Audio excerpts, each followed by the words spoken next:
Hi everyone, welcome back to my channel. For those of you who are new here, my name is Laura. You may know me as Lauralouiseyoga over on Instagram. This is a highly requested video from those of you over on Instagram, but it is a little bit different from my usual yoga content. I am not teaching yoga today, but I'm here to talk to you a little bit about me, my life, my journey, and everything in between. So grab a drink or just pop me on in the background, listen to me while you're doing whatever it is you like to do. I will try and keep it short and sweet. So I'm going to start my kind of story, my journey from the last year of secondary school, so year 11. Because up until this point, life was pretty breezy. I had a happy childhood overall. I had lived in a happy home. I lived with a nice family. Of course, it wasn't perfect, but overall, it was pretty good. So it was the last year of school that things in my life really started to change. And as you're probably fully aware, when you're about 15 years old, things aren't that easy anyway. You're going through so much change. You're, finding out who you are as a person, what you like, what you don't like, as well as juggling exam stress and school stress. So I found it particularly challenging. I just remember wanting to fit in so badly, and I really didn't like myself as a person. And I started to portray that in the way I looked. So I started to change everything about the way I looked. I was wearing full face of makeup. I was wearing wigs and hair extensions. I had my mum up until midnight putting hair extensions in my hair just so I would go to school. It was awful. I was so uncomfortable in my own skin, and that was my way of trying to hide it. So at this point, I started to partake in some really risky behaviours. I started to play around with drinking and drugs and sex, and just put myself in some really horrific, dangerous situations, which led to some very unpleasant circumstances that no one should have to deal with, let alone a 15-year-old girl. I was actually a victim of some sexual abuse about 3 times, which at the time I either A, didn't realise it was abuse, or B, fully realised how horrible and uncomfortable and sad and scared I was, but I just completely put it to the back of my mind and just carried on with life. Of course, that led to various other things which I'll get into, but that all happened kind of in that last final year of school.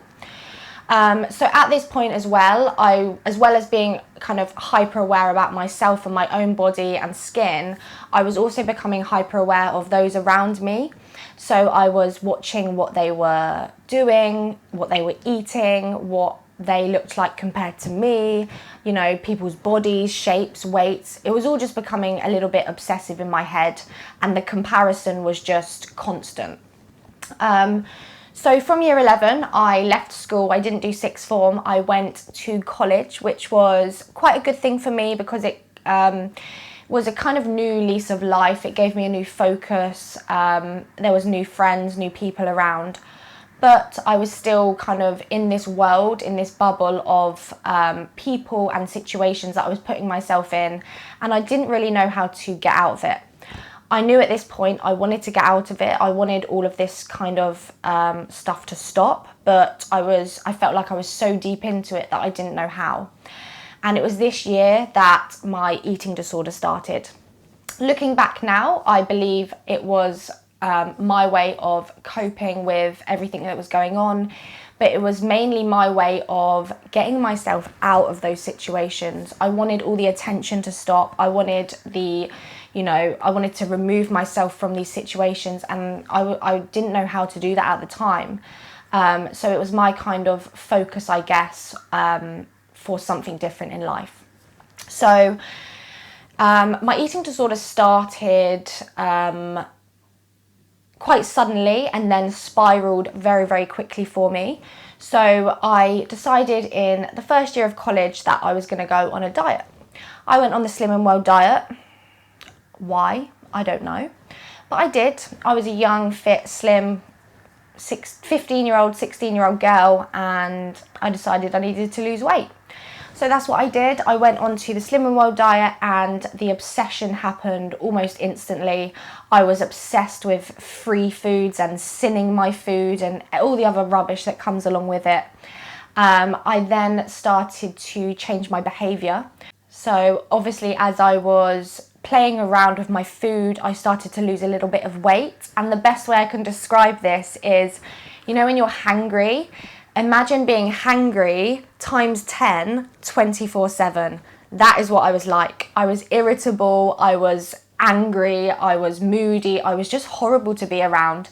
And my family started to pick up on it, obviously.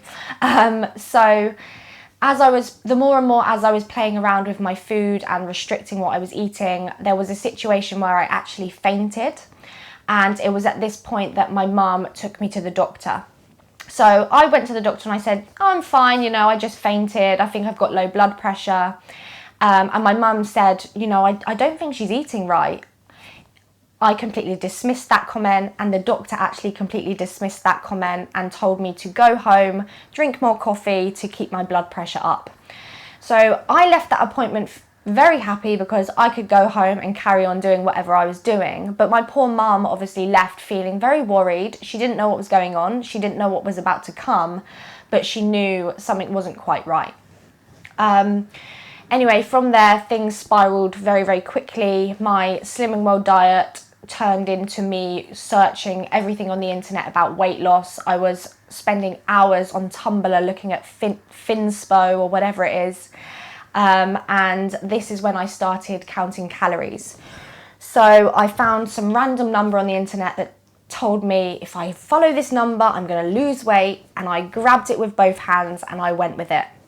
This number eventually wasn't enough. So I lowered the number and then I lowered the number, and the cycle continued until I was living off black coffee and cigarettes.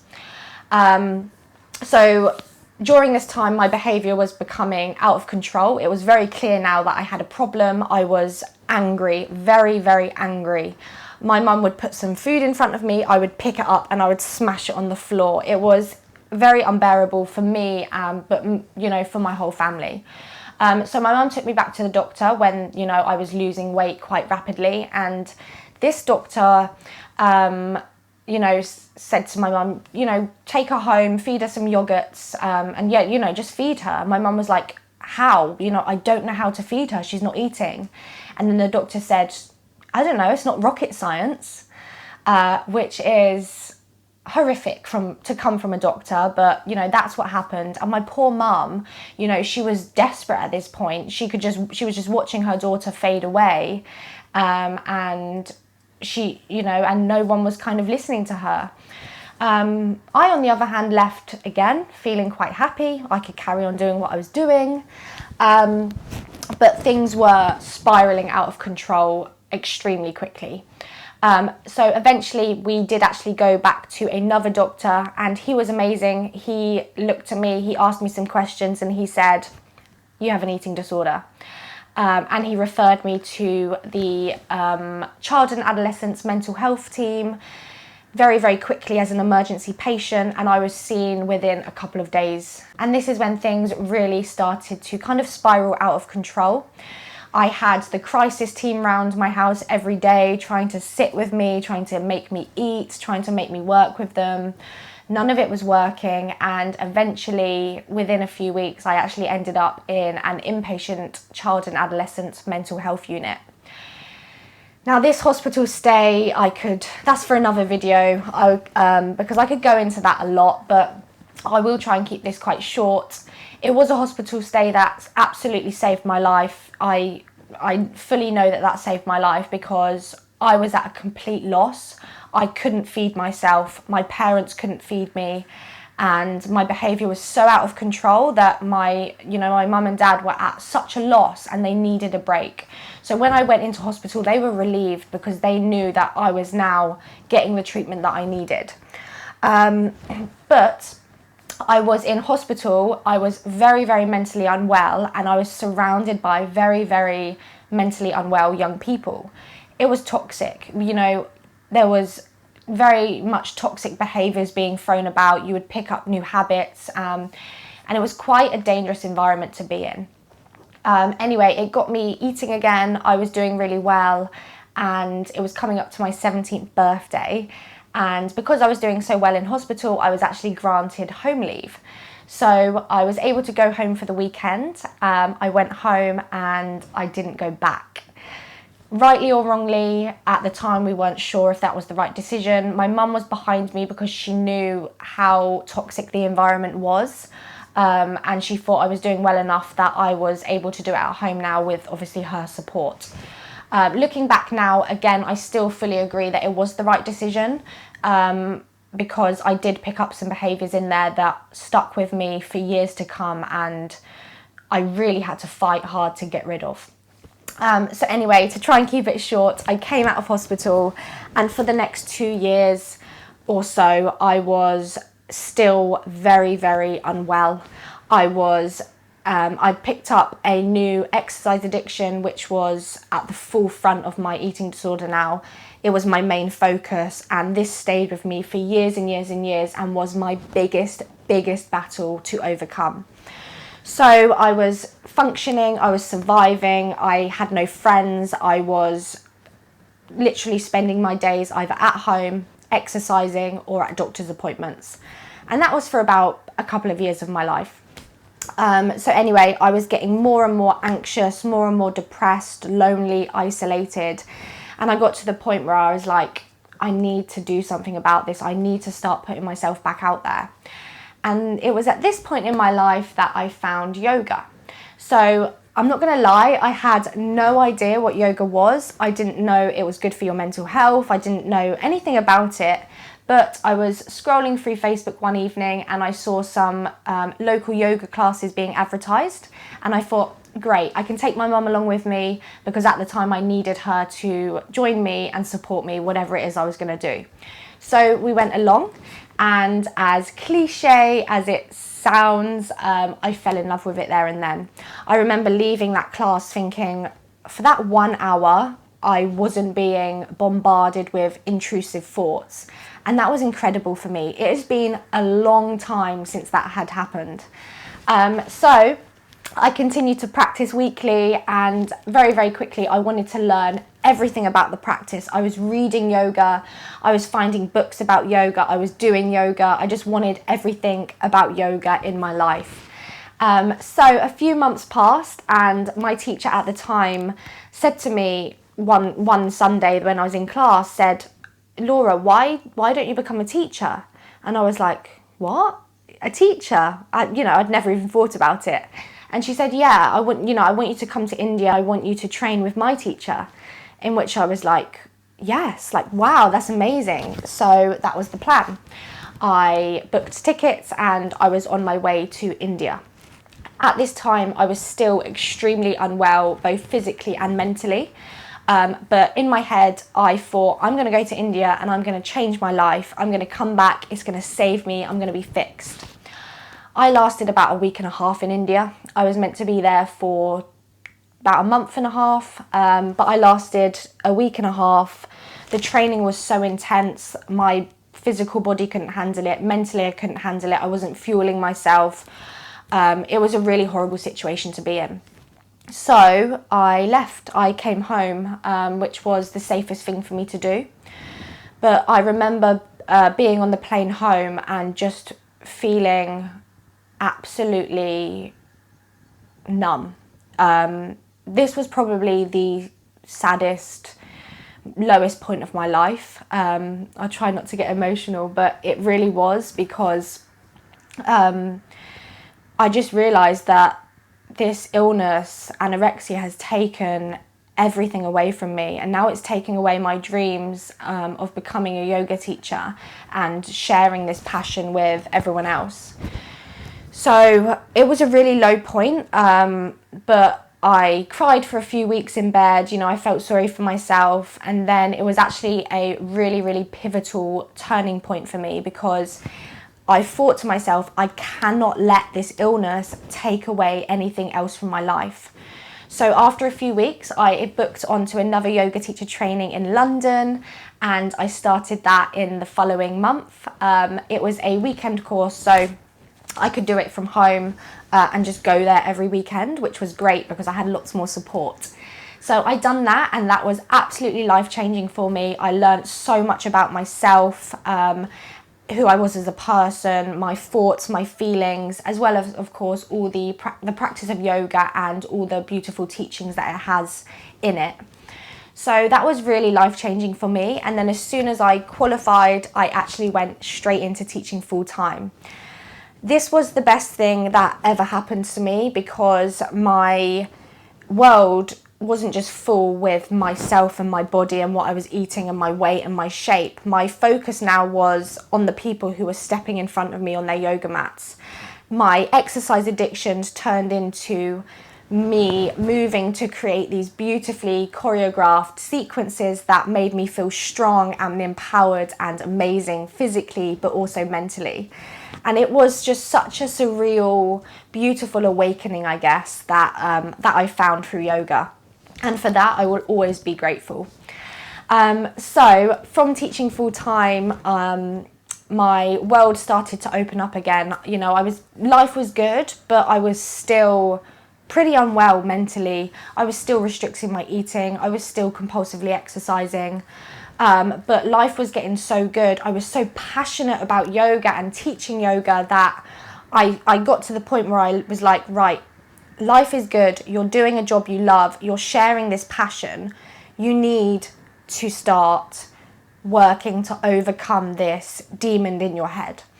So I did. I went to some therapists. I went back to the doctor. I asked for help. I reached out. I read and I researched and I meditated and I done all of this stuff to try to start the process of recovery.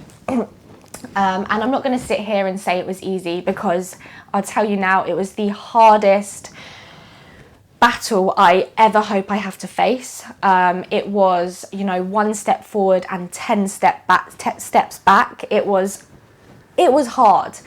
And, you know, it's still a constant journey. I'm in a place now where I'm so happy. I can do what I want. I can eat what I want. I can go out with friends. I can sit and watch TV. But, you know, I still have to be careful. I still don't trust myself going to a gym. And, you know, in times of stress, you know, who knows what can come up. Some old behaviours might come up. But I do fully believe now that I have the strength and the awareness in me that I can pick up on them and I can dismiss them fairly quickly. So along with help from therapists, my yoga practice and my teaching of yoga, I started to recover, and I really started to become comfortable with who I was as a person.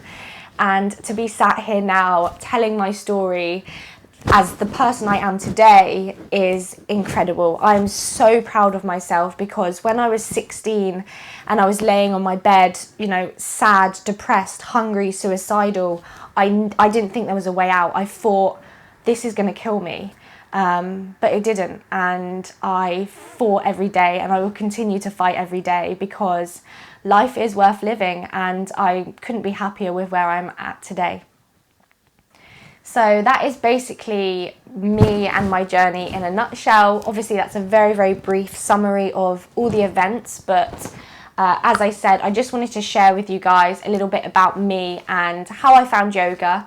I'm actually going to film a separate video all about my yoga journey, about my trainings, my teaching, you know, teaching during the pandemic, all of the questions that come with that. So if you have any questions for that video, please leave them in the comments below or send me a message on my Instagram account.